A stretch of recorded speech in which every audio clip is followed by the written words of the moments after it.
So I'm going to keep the focus of this relatively narrow, but I think I should cover off most of the most important stuff. So basically with economics, the most important thing is probably these types of debates. I honestly think this is like 95% of economics debates, is like some variation on interfering with the market or interfering with the company or interfering with an industry.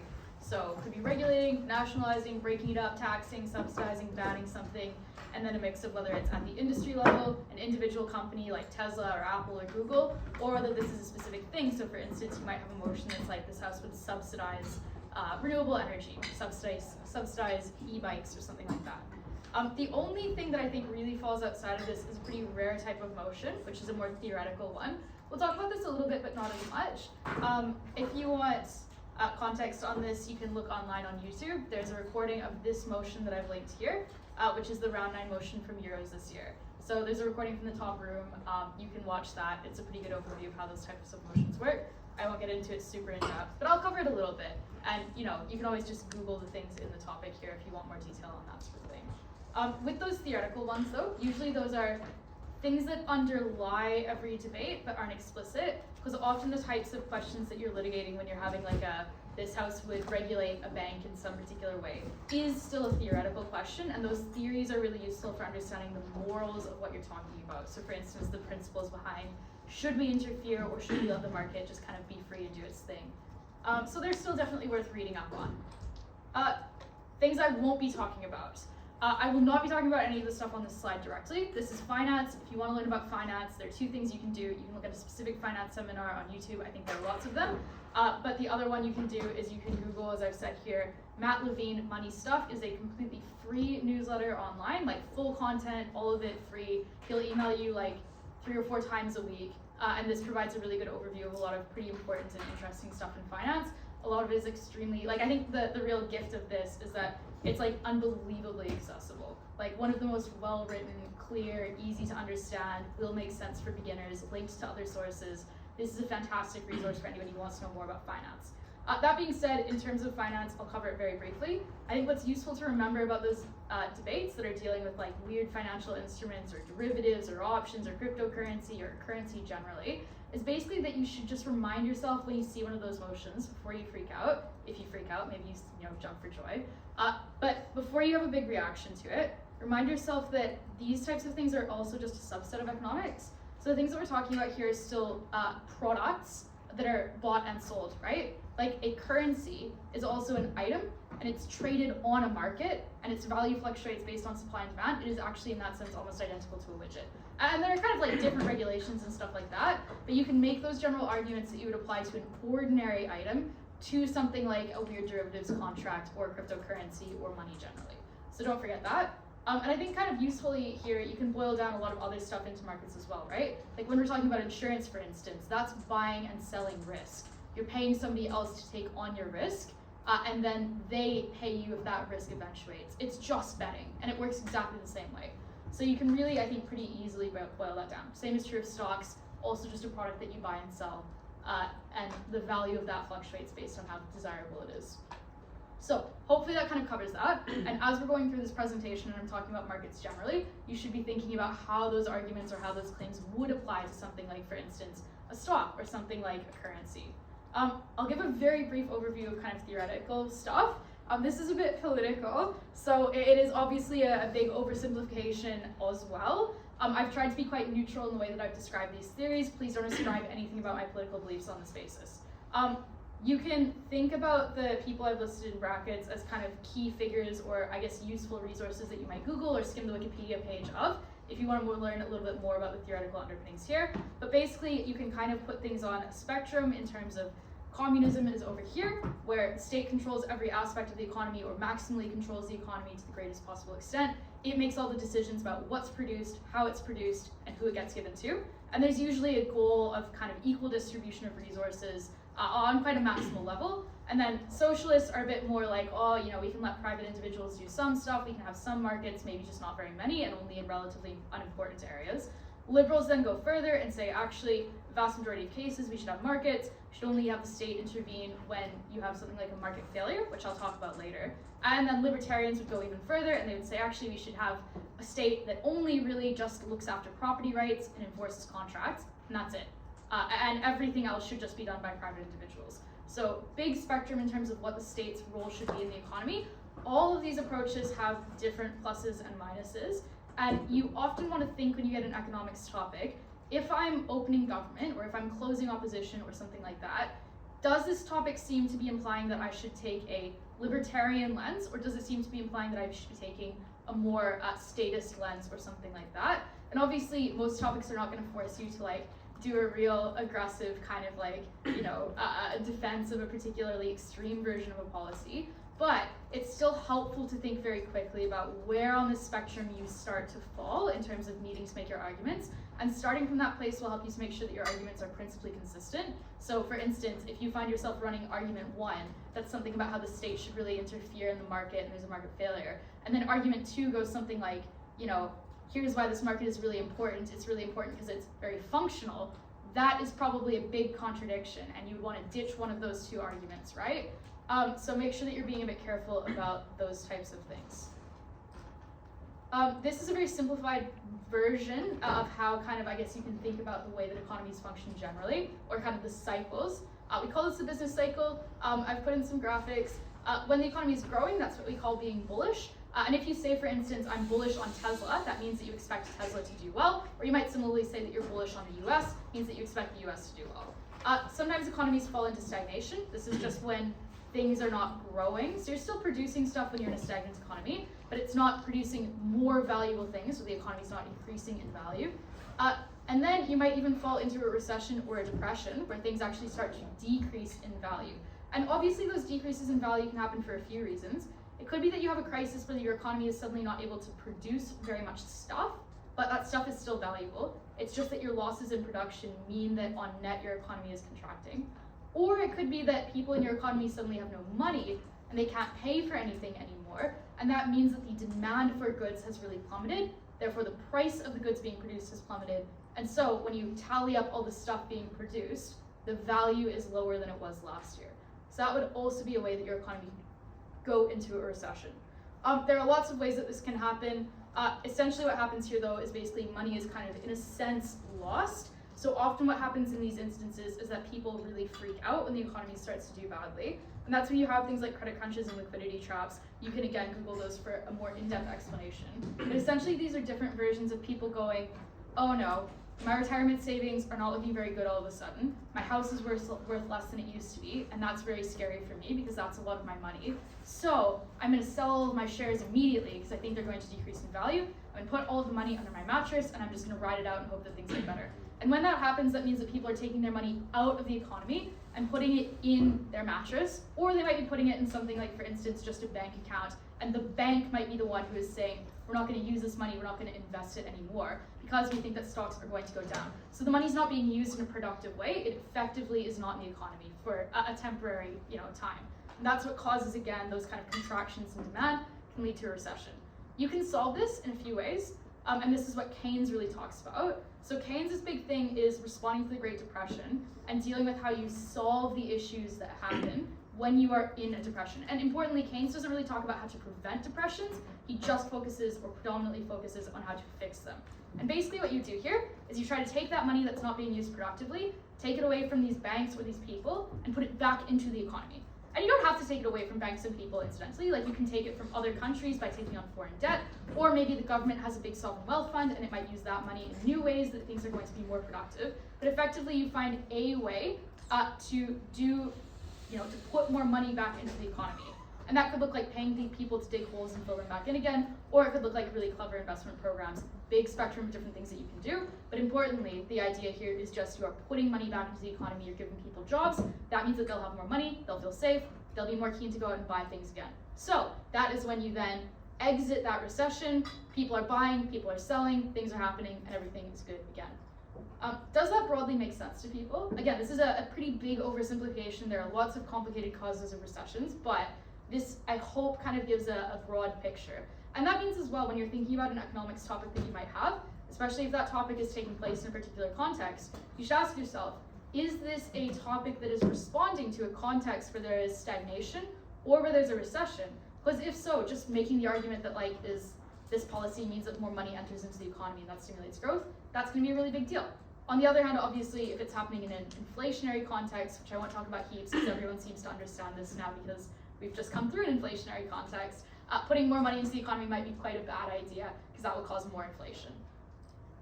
I'm going to also talk about regulations here. These are, I think, 3 very important ones that debaters often forget exist. Yeah, go on. I have a question.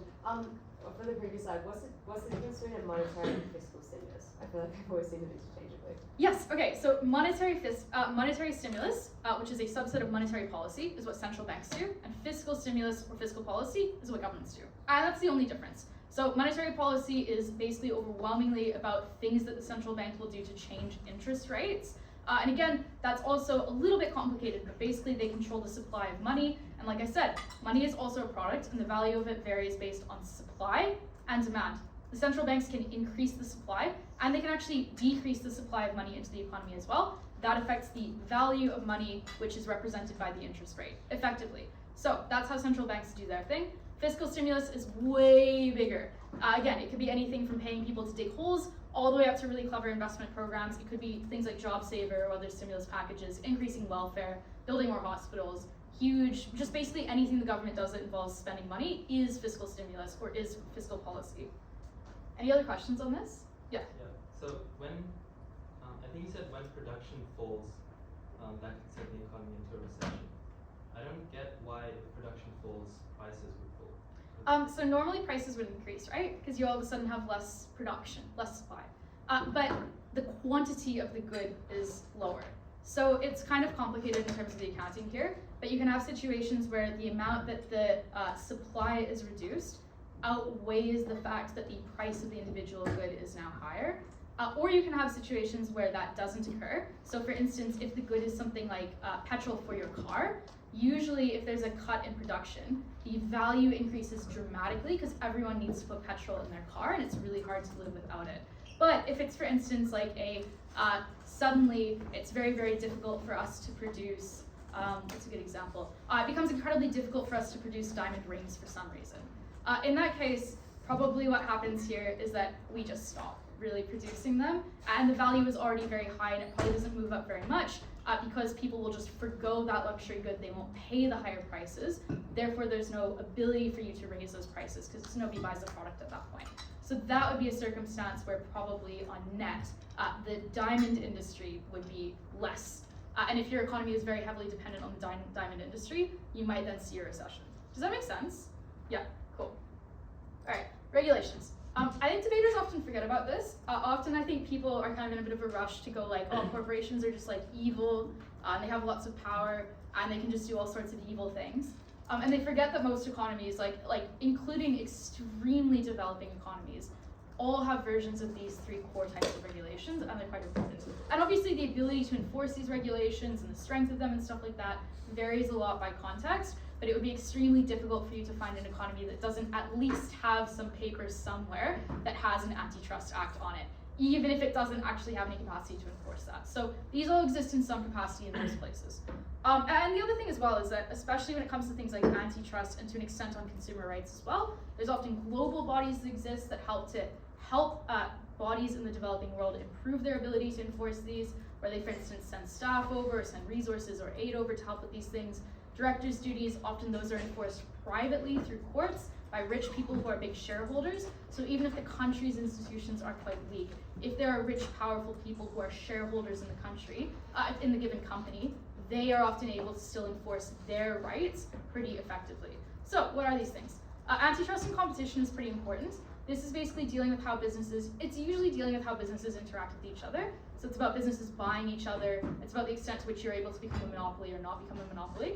But often the way that this is enforced is about consumer harm. So if you're trying to prove that a business has violated antitrust law, usually, not always, but in most cases you have to be able to prove that that conduct has hurt consumers in some way in order to make it stick in the courts. Some stuff is not the case there. Like, so for instance, if a set of businesses form a cartel where they're all collaborating and saying, let's make the price of widgets $10 today and $11 tomorrow and $12 the day after, you don't have to prove consumer harm in those types of cases. Usually they're just straight up illegal. And the penalties can be quite severe.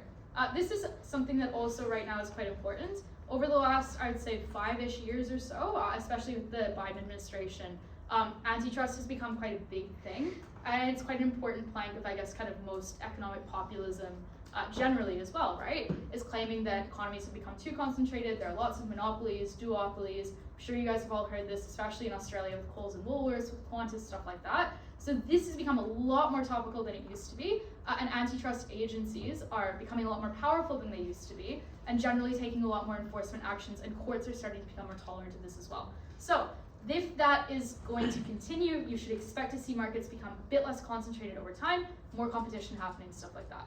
Directors' duties.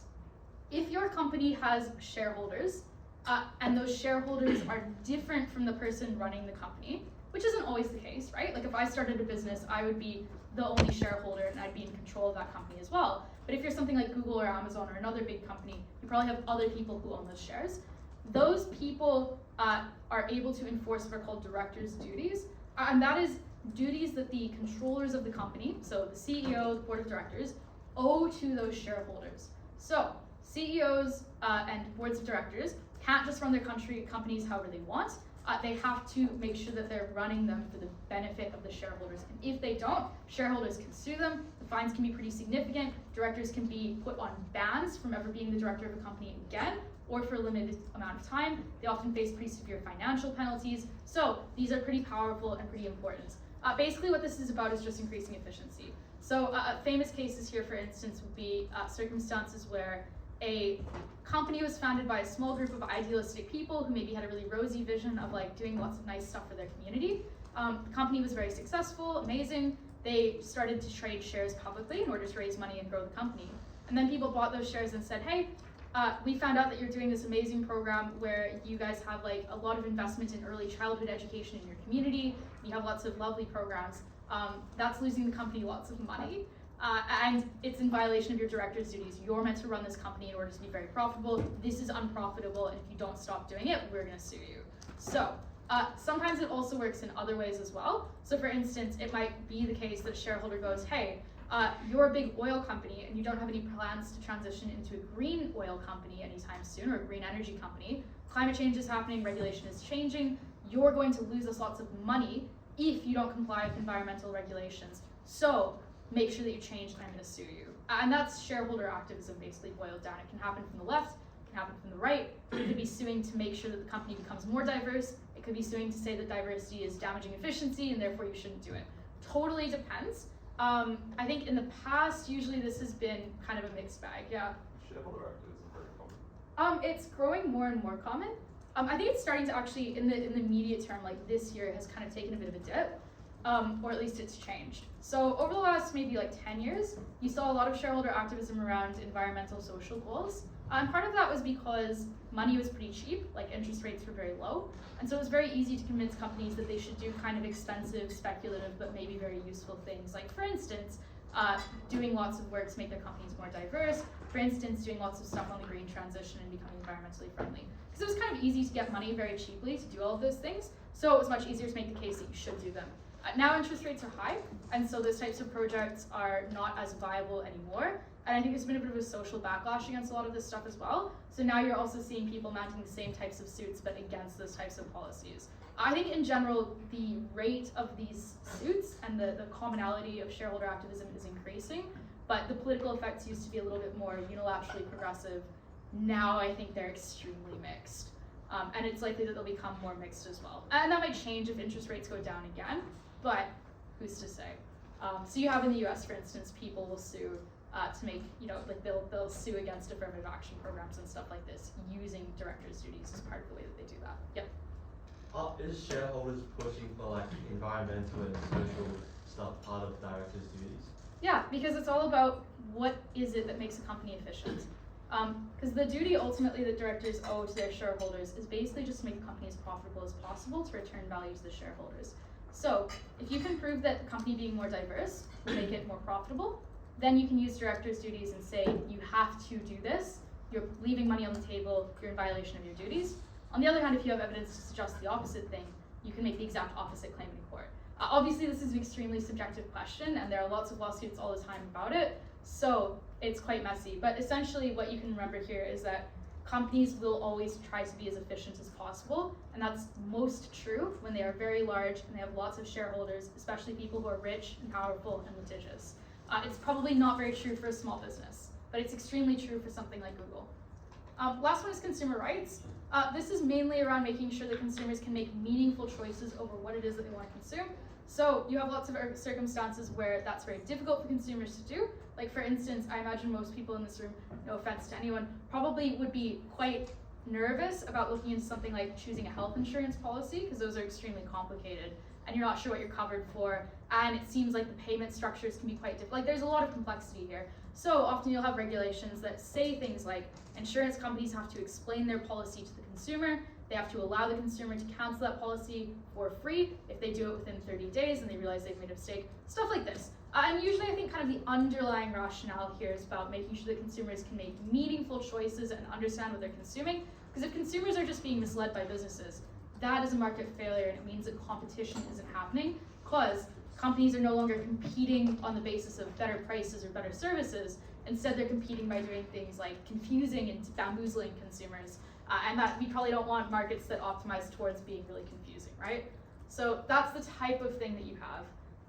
Sometimes this can go a bit far. So for instance, you might have circumstances where products are banned when maybe they shouldn't be. Consumers are not allowed to make a choice at all anymore because the government has decided that that choice is too risky. So for example, like in the US, in most places, but not all of them, sports betting might be banned because the government has said that people can't make a meaningful choice of whether they want to have a punt or not. You can make all sorts of judgments about whether that's reasonable or not, and obviously this is true in like kind of many ways.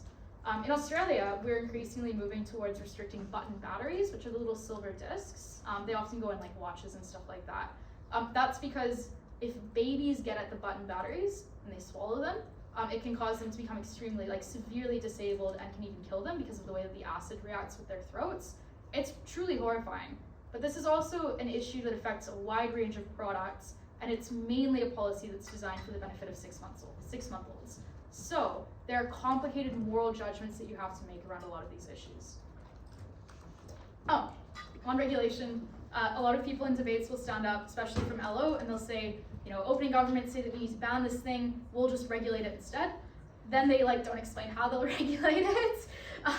This makes me extremely mad. I think most good judges don't credit those types of claims. If you have the impulse at any time in any debate to go, okay, well, we can just regulate to solve the problem, you must explain what regulations you will use to solve the problem. So you must be clear about what specific problems with the product you think exist, why it is that you think regulation can solve them, what that regulation looks like, and why that is sufficient. So for instance, if it's like that we would ban sports betting, you might stand up at LO and say, we don't think we're gonna ban sports betting, but we're gonna ban advertising, and only advertising. Here's why we think that solves most of the problems. Here's why if there's no ads, consumers can make a free and fair choice. Here's why that's something that we think is good in the debate. And specifically, you should defend the existence of this industry to some extent. Like, you have to have an argument that is like, in some circumstances, sports betting is good and people should be allowed to do it. Because if you just run the argument that's like, we'll regulate it so it's not so bad, opening government will come back at you and they'll say, great, you've almost solved the problem, but our ban completely solves the problem. So you have to make sure that you're claiming a benefit in these types of debates. You have to be clear about what your regulation is. All right, so here we'll kind of talk a little bit about what circumstances would lead you to want to do these types of things. There are really two types of market failures, I think. I hope this is a helpful way of thinking about it. It might not be. I think there are kind of two, though. So natural market failures are things that are just kind of entrenched in the economy and very, very difficult to solve. These can change as economies change or as often populations change as well. Like for instance, as consumers become more educated, or for instance, as consumers gain access to the internet and they can Google things about the products that they're consuming, that might change things.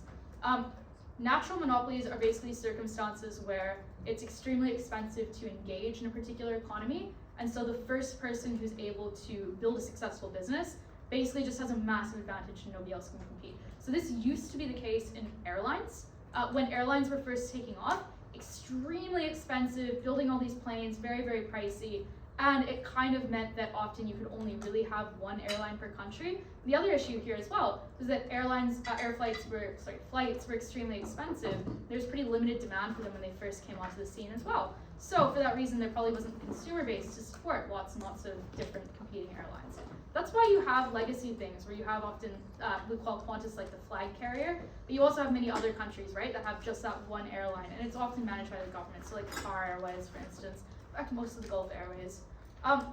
That then began to change because planes became cheaper, and consumers were then more able to afford tickets because the planes were cheaper and jet fuel was cheaper. People got less scared of flying. People knew more about flying. Economies changed, so more people had reason to fly. People were more keen on doing travel because visa laws became lax, and so it was easy to travel. All those things meant that economies changed. So now in many places you can have lots of privately run competing airlines, and that's no longer a natural monopoly, except maybe in some places like Australia it might be more difficult to sustain that type of competition. But in the US, for example, you have like lots of competitive domestic airlines. So that can change, but it often takes a lot of time and a lot of changes. Things like power and knowledge asymmetries, insurance is a good example here. Like consumers, it's very complicated. Consumers find it hard to understand. It's quite difficult to fix that. Maybe if you made compulsory finance education at like the year 5 level or something like that, you could fix it. But that probably won't happen. So that is another example where the market just kind of doesn't function. Competition can't really happen. And the last one is just where you have demand-supply mismatches, or you might hear these also called externalities and stuff like that. So the government might have a policy goal of building lots of solar panels, but no companies really want to do that because it's high risk and it's expensive and the solar panels aren't good enough yet. And the energy market might not be reliable, stuff like that. It might be hard to get investors to sign on to these things. So in that case, no private companies are willing to do this thing. Maybe the government should just do it instead. Or on the other hand, it might be that companies are producing something that nobody wants to be produced, but they're producing it because it's essentially very cheap for them to do so, or in fact might be very expensive for them to avoid doing it. So in a sense, energy companies produce air pollution. It's one of the things that they create. They do it as a byproduct of their actual goal, which is to create energy. But it would be extremely expensive for them to avoid creating air pollution. So that is another circumstance where you probably have to step in and tax it. Or do something, right? So these will not fix themselves on their own. They can be fixed with government intervention, but they will not fix themselves on their own, which is why I've called them essentially unfixable. Artificial, like in the sense that you can't make the market competitive, but you can intervene to make the market function in a way that is socially desirable, but you can't make it competitive. Artificial failures are things that the state causes to exist, and the state could cause to not exist. So the government might say, for instance, put really, really, really stringent regulations on banks, and that makes it extremely difficult for somebody to start a new bank. And that might lead to monopolization in that industry. Like if you wanted to start a bank tomorrow, good luck. It would be quite difficult for you to do so. That could be a circumstance where basically nobody else can comply with those regulations. Nobody can enter the industry. One company becomes dominant. State-run monopolies, so this is where just the government says, we're the only ones who are allowed to do this industry, nobody else is allowed to, it's a big crime if you do. So for instance, in some countries, the government runs the lottery or the government has an alcohol monopoly, nobody else is allowed to offer a lottery service or alcohol or things like that. Airlines as well is a good one. And then the last one is just that there might be a circumstance where effectively, in an economic sense, a market might be completely functional. Like competition can happen, it works very well, there's efficient allocation of resources, but it's not really a market that people want to exist because they find it disgusting. So for instance, if you had a market for buying and selling organs, in many ways, and there's evidence to suggest that could be a market that functions very efficiently. People who don't need the organs so much make money by selling them, people who need them more get them by paying lots of money. But people might have various moral objections to buying and selling human organs, and so the government says, well, we're not going to allow that to occur. The government could fix all these things in various ways. Like it could loosen its regulations, it could no longer do a state monopoly policy, it could instead allow private competition. The government could say, we don't care about people's base morality, we're going to allow this evil market or this repugnant market anyway, and that would allow competition to take place in these spaces. But the politics of doing that are usually quite difficult, and it depends, but they're often quite difficult. So these are things that in theory could be fixed, like in a literal sense, but politically speaking, probably not. So these are all the circumstances where you would then have to intervene in the market because competition isn't functioning. Do governments do a good job of this? Pretty mixed bag. you might be in one of those positions of market failure. This is dealing with kind of nationalization, but these arguments apply to a lesser extent with any form of regulation, right? And you can kind of see here just a quick graph of like the question only around allocating these resources that the state is now producing. So this isn't even dealing with production, and there's complexities there too. But when it comes to the question of like, well, if the state is going to produce alcohol, how does it decide who gets the alcohol? Maybe you decide that it's going to be free for everyone. If you decide that, that will make people happy, but it will do two other things. The first one is that you lose the price signal, which is how you determine what supply and demand for a good is, basically. That makes it extremely difficult, essentially, for the government to judge exactly how many people want this product and how much they want it, which makes it very difficult for them to produce the right amount of it. And you can see this with things like, for instance, education and healthcare, right? Like, if you make those things free, I think healthcare is maybe a good example here. Say you made dental free, that would be great, and everyone would be happy going into the dentist all the time. But some people might kind of overdo it. Like, maybe they decide that they're going to go to the dentist 4 times a year instead of the recommended 2 times a year. And that's going to cost the government lots of money, and it's kind of stupid, but you can't stop them from doing so. Now you have a shortage of dentists because some of these people are going in all the time. You end up in these terrible positions where there are often shortages. And secondly, obviously, it's not actually free, right? Like, maybe you walk into your dentist and you don't pay any money for it, but the government is paying that dentist some money, hopefully, right? And they have to get that money from somewhere, usually through your taxes. So you can end up in positions where, for instance, somebody like me who maybe goes to the dentist once a year because they have no dental problems, I'm effectively subsidizing these hypochondriacs for going 4 times a year because my taxes are paying for that service, and I'm not using that service in that way. On the other hand, maybe you decide that you're going to charge for the thing that you're doing. So for instance, you might have publicly subsidized or publicly run dental surgeries, but you still charge people when they walk in. Unfortunately, usually you intervene in these circumstances because the market-based price is wrong. Like, for instance, because private dentists are too expensive, you would intervene and say, we'll charge less. That means that the political question of what you're going to charge, very difficult to solve, very politically charged. People are going to get angry if you charge them money to use this government-run service. They'll say it should be free. That can be quite difficult. If you charge too much, you won't even solve the problem that you're trying to solve. That's not good. And also the other issue here is that you can end up in situations where too much profit, too much loss actually causes problems. So for instance, if this industry is very profitable, that is when people start asking themselves this question, which is, if you're a bureaucrat, especially in a country with relatively weak enforcement measures, but even in countries that have strong enforcement measures, you might be in charge of running this industry and go, lots of revenues coming in. Maybe nobody will notice if I take some. And that can escalate in very dramatic, terrible ways, and you often see this with state-run resource extraction companies in particular. And then the second question is that, well, maybe it's not profitable at all. Maybe you're actually making lots of losses. That is, again, quite politically unpopular. And sometimes these programs can spiral out in a way that they end up eating a lot of money that the government could be using in other more efficient ways. But because you get locked into this political quandary, even if you're making lots of losses and you realize this is a terrible idea and the government shouldn't be doing it, it can be quite difficult to stop doing it, quite difficult to build a new industry that could replace the government service. So lots of problems. Some benefits, but lots of problems. This is a very quick break.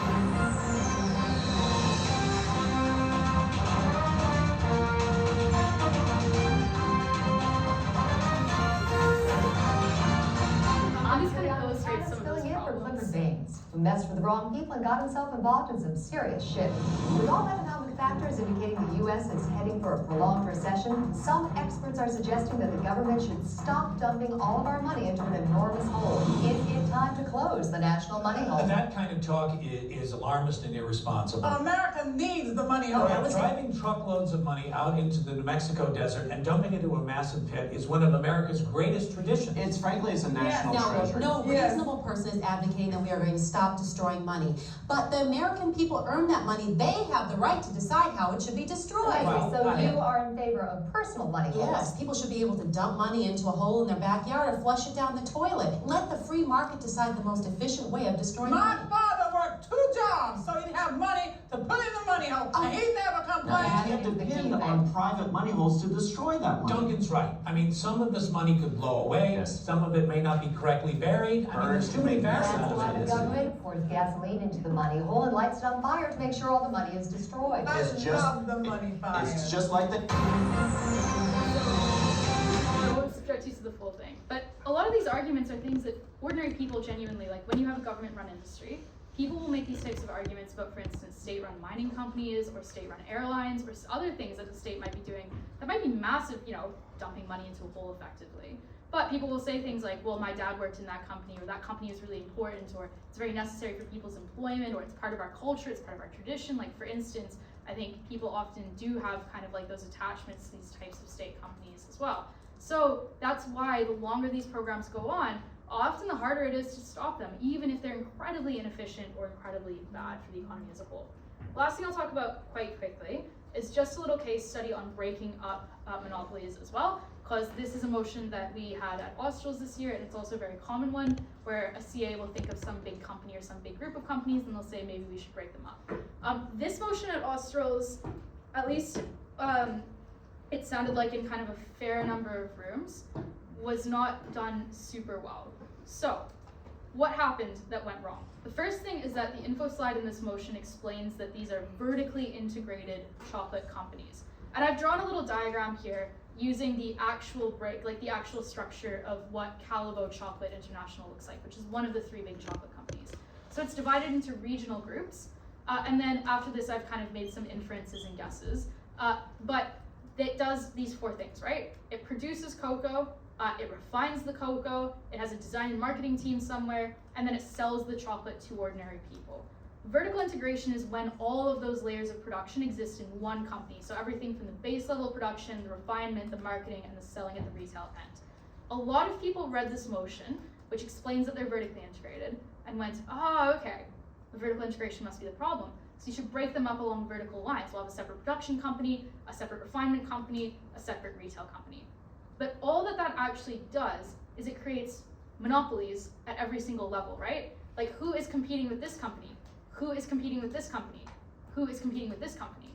The answer is no one. So all you've done is break up a company, but you haven't solved the problem that the motion is trying to solve, which is that there's insufficient competition at each of these levels. So what you want to be thinking about instead is thinking about ways that you can break it up to solve the problem, which is always in these types of debates that competition isn't happening. You need to think then about the ways that you break these companies up. So in this debate, it would make a lot of sense, for instance, to split up Callebaut Asia, Middle East, and Africa, and Callebaut Latin America, because those are probably both places where cocoa is being produced. And if those 2 companies, those 2 arms were split off, there would be competition at the production level, where they would both be competing to get both the most cocoa from farmers at the production end, but also to sell it at cheap prices to the refinement company. Does that make sense? Do you see how that starts to solve the problem? And that is something that a lot of people did not realize, right? Like, they did not realize that they were falling into the trap of just creating new monopolies at separate levels. So when you have any motion like this, break up Google, break up Apple, break up Tesla, break up these big chocolate companies, break up Qantas, break up Coles and Woolworths, you need to think carefully about what the structures are of these companies and how you can change them in a way that creates competition. So in a debate that was like break up Coles and Woolworths, for instance, a lot of people, I think, would start to go, okay, we'll have Coles New South Wales and Coles Victoria and Coles Queensland, but all you've done is created a monopoly in Queensland and New South Wales and Victoria. Instead, you would want to, for instance, force those companies to sell off stores when they're in proximity to one another. So you'd want to make Coles, for instance, sell half of its stores in suburbs where it has 2 or more stores. Somebody else would buy them, they would come into that suburb, they'd be close enough that they could engage in competition, right? Like, maybe this means Aldi enters or some other company. Does that make sense? As to how those are quite different models, but only one of them actually solves the problem. So, in summary, with these debates, ask yourself how you can generate competition, maybe even try drawing a little schematic like this as well in prep, and then think about how to cut them up. I think honestly these debates are getting set like every other tournament, it feels like, so I really do hope that this is useful. But it is kind of more complicated than people realize often, especially when you're dealing with circumstances like vertical integration. So I think that's basically my time up. And yeah, that is the end of the slides. Does anyone have any questions? Nope. No worries. Feel free to message me anytime. Always happy to talk about economics. And also I have like a lot of different things that I read. And if you want the list of things that I read, most of which are free, please do let me know. And obviously the classic one is just like The Economist, student subscription, big discount. You get three articles per month. That is also excellent and has a lot of good explanations that are really clear, really easy to follow and stuff like this. Last one I would say is that Crash Course Economics on YouTube. It's a bit childish, right? Like it is optimized for probably people doing year 12 economics. but it's extremely clear, it's extremely simple, and those are very brief videos as well, so they'll explain a lot of these key concepts. And I think the value in this is that even if you're somebody who studies economics or who knows a lot about economics, often the problems that those types of people run into is that they can't explain things in ordinary language that a judge who doesn't know anything about economics finds persuasive. So looking at those resources that are actually designed for like year 12s or first year uni students is a good way not necessarily of learning content, although it can be great for that too, but also of learning how people explain these things in a way that is easy to follow and simple and intuitive. So that would be the other big recommendation I would make. But otherwise, best of luck for all future economics debates.